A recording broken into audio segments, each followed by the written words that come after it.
Welcome to the F-Bound Podcast. I'm your host, Shannon Schroeder, Executive Function Coach. I help neurodivergent women learn tips and strategies to improve the life skills that will help them be successful.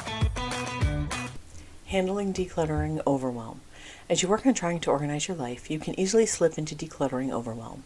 As someone with executive dysfunction, decluttering and organizing tap into many of the skills you struggle with.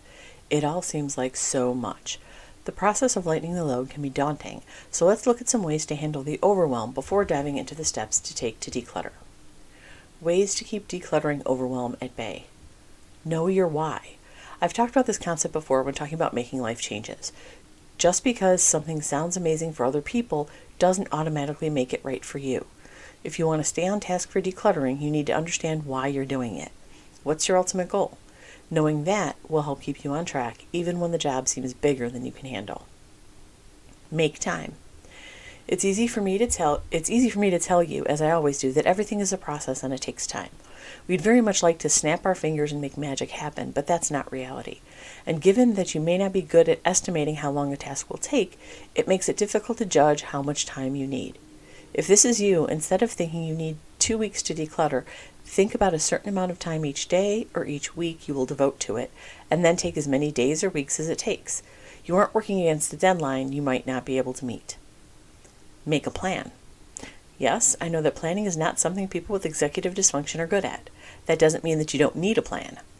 Going into a project like this without a plan is likely to set you up for failure. You will continue to be scattered, getting bits and pieces done, but not really seeing the benefit. Sit down and do a brain dump of all the things you'd like to declutter and organize. Once you have that out of your head, you can start to prioritize. Choose the area that creates the most stress for you and start there. Getting rid of a pain point will give you the win you need to stay motivated. But don't just choose an area and go. Break that down into manageable chunks. Chances are if the area brings you stress, it's a pretty big task. If it were easy, it would have been done already. Think about all the little steps that need to happen to declutter and organize that space. Shoot for tasks that can be completed in 30 minutes or less. Finally, create a schedule for all of those tasks. By having a schedule, you won't have to feel bad about it not being done right away. You have a plan, and as long as you stick to it, you will accomplish your goal. Visualize success. One thing that will help you stay motivated to reach your goal is to visualize what your space will look and feel like once it's done. Think back to your why. If you keep in mind why you're doing this and what you hope to accomplish, it will be easier to make decisions about what to keep and what to get rid of. You can picture what your life will be like once it's finished, and that will help keep you going. Decluttering rules. Now that you have the plan to declutter your life, let's talk about actually getting started. One of the biggest hurdles you face is figuring out what to get rid of and how to keep it organized once you get it done. Here are some rules to help you live a clutter-free-ish life. Number 1, buy less. The most important rule to have in place for yourself before you even begin the process of decluttering is that you need to stop bringing more stuff into your house. Getting rid of a ton of crap is excellent, but not if you're just going to fill that space with new crap. If clutter is overwhelming you, you need to bring in less. Number 2, digitize nostalgia. As moms, we collect so much stuff from our kids. First, you need to think about why you're saving all of the art and certificates and report cards. Do you think they're going to want this stuff when they get older? Probably not. Maybe you're holding on to those things because they make you happy. You can remember those tiny hands that make the handprints on Valentine's Day card. If you want to hold on to those memories, digitize them. You can scan certificates and artwork. If it's a trophy or other objects, you can take a picture of it. Another option is to create a scrapbook for your kids and digitize some of it. Denise Albright has a cute scrapbook that has sections for each school year. This will allow you to save the best of everything but minimize the clutter. They also have an app where you can digitize and store keepsakes. It's a membership, but you can try it free for 30 days to see if it suits you. Number 3, start small. If you start with easy things, you will get a quick win. You'll see progress and you'll want to keep going. What are the easy things? The stuff that you don't have an emotional attachment to. If you look at something and wonder why you still have it, it's time for it to go. Packing up the stuff that's in your way that you don't really care about is going to be a relatively easy first step. Once you have that gone, you'll have more space to think and breathe. I have a list of easy items to start with at the end of the post. Number 4, get rid of duplicates. This step might be a little difficult for many of you because you might not be aware of all the duplicates you have. Often people who have executive dysfunction, especially those with ADHD, buy the same thing more than once. Why does this happen? First, you're disorganized, so you can't always find what you have. You convince yourself that you already got rid of something and now you need it, so you buy another. Second, disorganization goes hand in hand with out of sight, out of mind. If you don't see something, it's not there. Again, you assume you no longer have it, so you buy another. The hardest part of this step is going to be finding all of the duplicates that are hiding around your house. Number 5, let go of the guilt. This is something that's going to take some extra mindset work, especially if you find you carry guilt for the purchases you have. Once you start working on step 4, you might find that you have a lot of duplicates, and maybe even some triplicates. You might feel guilty about the money you've spent, so you don't want to get rid of things. If you buy things on impulse, you might feel guilty because you went on a late-night shopping spree and you haven't used any of those items. Again, you don't want to get rid of them because you already spent the money.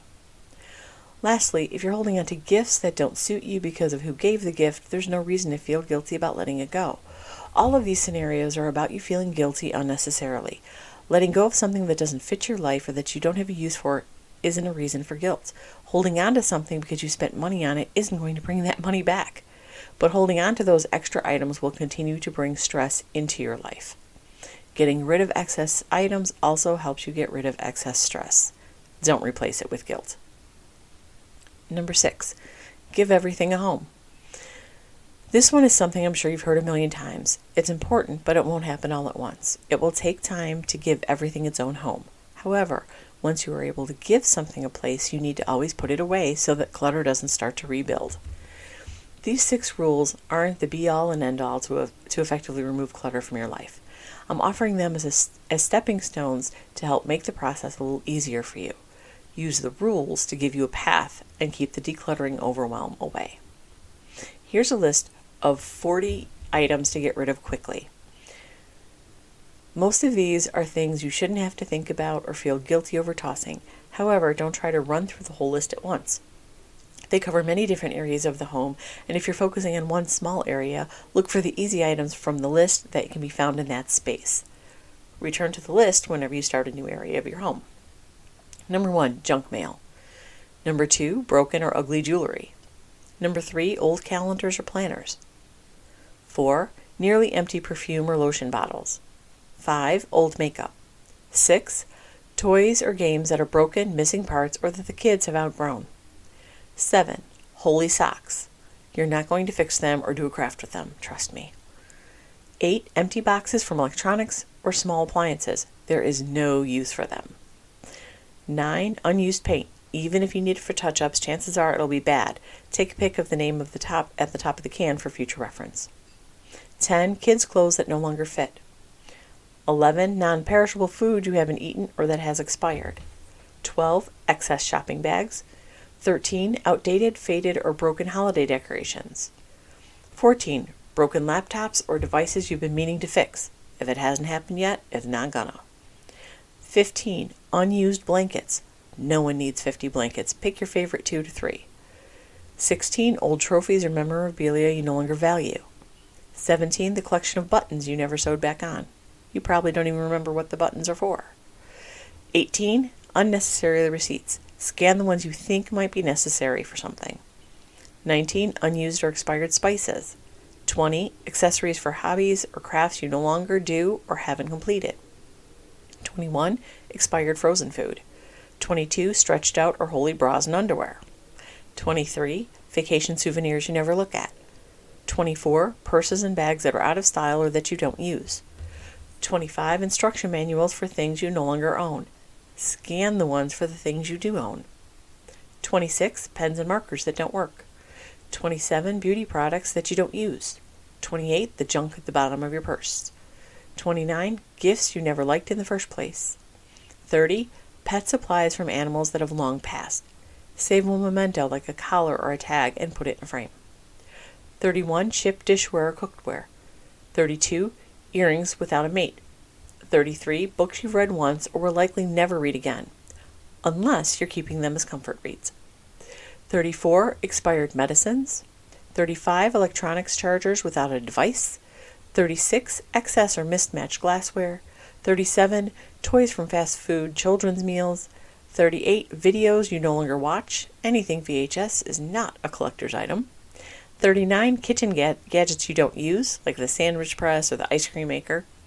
And number 40, scraps of wrapping paper, folded, faded paper, or ends of ribbon. This list is one that just gets you started getting rid of the easy things on your decluttering journey. I hope you enjoyed this episode of the F-Bomb podcast. Thank you for listening. Remember to subscribe below and check out my show notes to learn more about my Facebook group, courses, and membership.